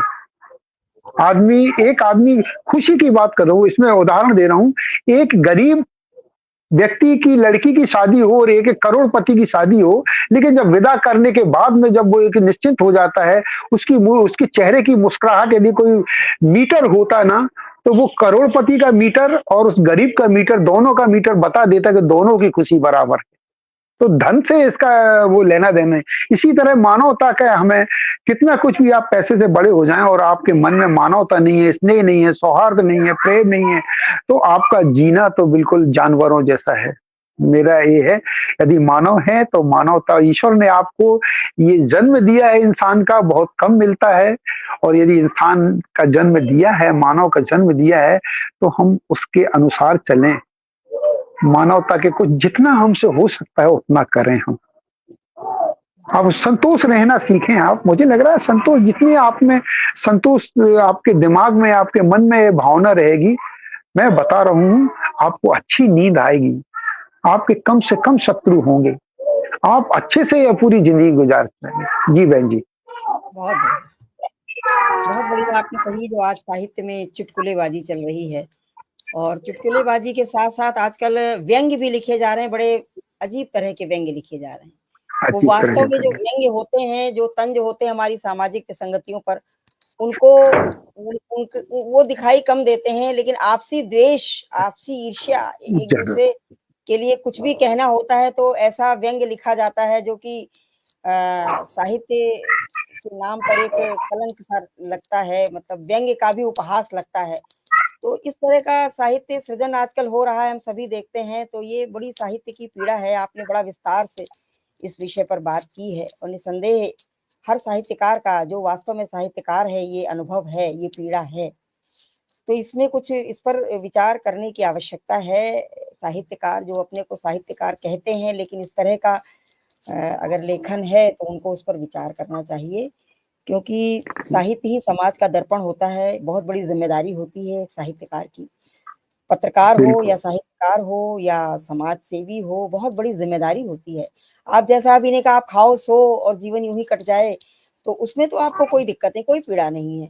लेकिन अगर आप समाज के एक ज़िम्मेदार नागरिक होने के नाते एक आप कोई कर्तव्य निर्वहन करते हैं, तो उसमें फिर आपकी ज़िम्मेदारी बन जाती है कि ऐसा कुछ ना हो, जिससे कि समाज में कोई समस्या पैदा हो। तो बहुत बढ़िया आपने संदेश दिया है समाज के लिए। और हमारे मंच पर इसी बीच अलका शर्मा जी उपस्थित हो गई हैं, हार्दिक स्वागत करती हूँ आपका भी मंच पर बहुत-बहुत। और सरोज अग्रवाल बहन हमारी उपस्थित हैं, हार्दिक अभिनंदन करती हूँ। और रत्नेश्वर सिंह लिख रहे हैं, निसंदेह बहुआयामी व्यक्तित्व के हैं किसलय जी, आपके लिए लिख रहे हैं। तो निसंदेह वो तो हमने साक्षात्कार से ही समझ लिया है। और सकारात्मक सोच के साथ समाज सेवा अति सराहनीय है, हमारी विजय लक्ष्मी जी लिख रही हैं। रत्नेश्वर जी ने कुछ पंक्तियाँ कोट की हैं कि सच बोलूँ तो घर में पत्थर आते हैं, झूठ कहूँ तो खुद पत्थर बन जाते हैं। ये पंक्तियाँ कोट की हैं। आपके ही किसी संदर्भ में उन्होंने की हैं। तो क्योंकि समय भी हो रहा है, तो अब जो है यहीं पर विराम देते हैं। बातें तो बहुत हैं करने के लिए, क्योंकि इतनी मैं लंबी आप 2 मैं भी आभार पहले पाठकों का श्रोताओं को दे दूँ, उसके बाद में आपको आभार देता हूँ।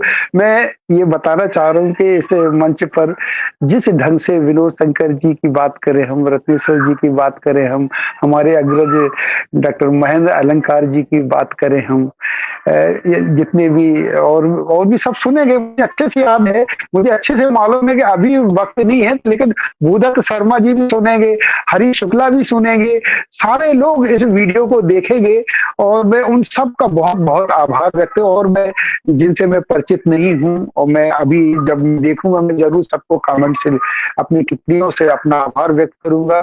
मुझे बहुत अच्छा लगता, और खुशी इस बात की है कि जिस मंच पर मैं आज उपस्थित हूँ, वो मंच कोई एक साधारण मंच या वो मंच नहीं है, ऐसा केवल दिखावे वाला मंच नहीं है। वास्तविकता के धरातल पर जुड़ा हुआ मंच है। इसकी वानगी मैं देख चुका हूँ कानपुर में। वो कानपुर आप कुछ भी करें वो भुलाया नहीं जा सकता। मैं नहीं, जितने लोग आए थे कोई नहीं भूलेगा, और मैं कृतज्ञ हूँ मैं उस कार्यक्रम के लिए जो आपने जो इतना प्रयास किया है, और मुझे बोलना नहीं चाहिए, सहयोग के नाम से आपने किसी से कुछ भी नहीं लिया। इतने में किसी की शादी हो जाती है, बच्चों की शादी हो जाती है और आपने साहित्य के लिए इतना बड़ा योगदान, इतना बड़ा त्याग किया है, उसके लिए भी मैं आभारी। और आज मंच पर आपने बुलाया और मंच पे इतने स्नेहिल और इतने अच्छे ढंग से बातचीत की। बात तो ये तो कम से कम 2-3-4 घंटे की है और छोटी-छोटी सी बातें हैं। बहुत सारी बातें कहने को है, मैंने क्या किया और मेरा जबलपुर कैसा है। मेरे कानपुर, मैंने पूरा कानपुर घूमा था और दूसरे दिन वो कानपुर मेरे के स्मृति में जुड़ा हुआ है। कानपुर कैसा है, आप कैसी हैं, आपका साहित्य कैसा है, आपका संचालन कैसा है, आपकी प्रस्तुति कैसी है, आपका लेखन कैसा है और आपका, आप जिस ढंग से आपका समर्पण भाव कैसा है, ये सभी चीजें हैं। हर एक के साथ में मैं भी हूँ। सब कुछ आपको अच्छा लगा होगा, लेकिन कुछ बुराइयां भी हैं जो आपको बुरा लगा होगा। तो कोई भी आदमी पूर्ण नहीं होता। जहाँ बुराइयां आपको अच्छी ना लगी हो, उधर माफ करना भी एक बहुत बड़ी बात है। एक अच्छे आदमी की वहां माफ कीजिए, और जहाँ अच्छा लगा हो तो जो प्रशंसा करते हैं तो आदमी, प्रशंसा होना भी चाहिए, लेकिन महत्वाकांक्षा नहीं होना चाहिए। धन्यवाद। बहुत बढ़िया। और देखिए मोहम्मद फारिद जी जुड़ गए हैं इसी बीच एटा से हमारे बीच में, स्वागत करती हूँ। और रत्नेश्वर सिंह जी लिख रहे हैं, छंदबद्ध और छंद मुक्त में बांटना जरूरी नहीं है कविता के लिए। मसलन डॉक्टर केदारनाथ सिंह ने जब आचार्य हजारी प्रसाद द्विवेदी के निर्देशन में अपना शोध प्रबंध प्रस्तुत किया था, जिसका विषय था नई कविता में बिंब विधान, ये रत्नेश्वर सिंह लिख रहे हैं। उनका भी साहित्य मैं ध्यान मैं उनका उत्तर देना जरूर चाहूँ। उनकी छंद मुक्त रचना ही थी सूखे पत्तों की पीड़ा।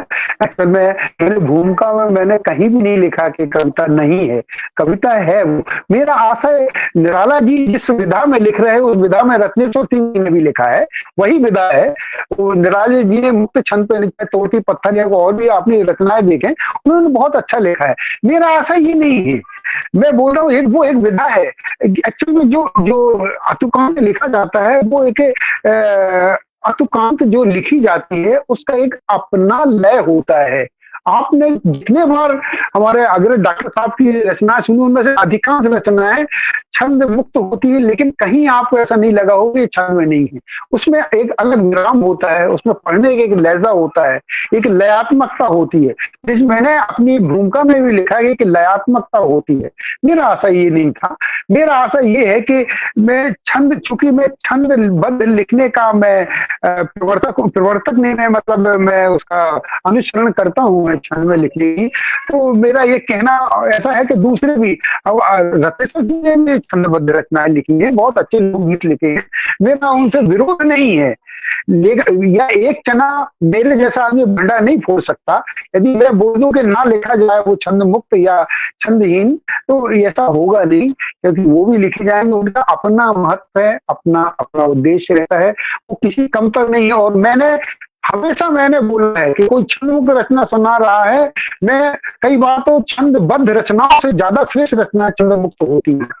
अब मेरे कहने का, मैं कहता हूँ चूंकि मैं उसका आदि हूँ छंद लिखने का, लेकिन श्रेष्ठ रचना होती है। और यदि हमारे रत्नेश्वर जी कहीं वो लग रहा है, तो मैं यहाँ भी, मैं चूंकि उनका छोटा भाई हूं, मैं ये कह सकता हूँ मैं कि इसको विभाजित करने का मेरा कोई मकसद नहीं है, और मैं ना ही मेरे जैसे आदमी उसको कर सकते हैं।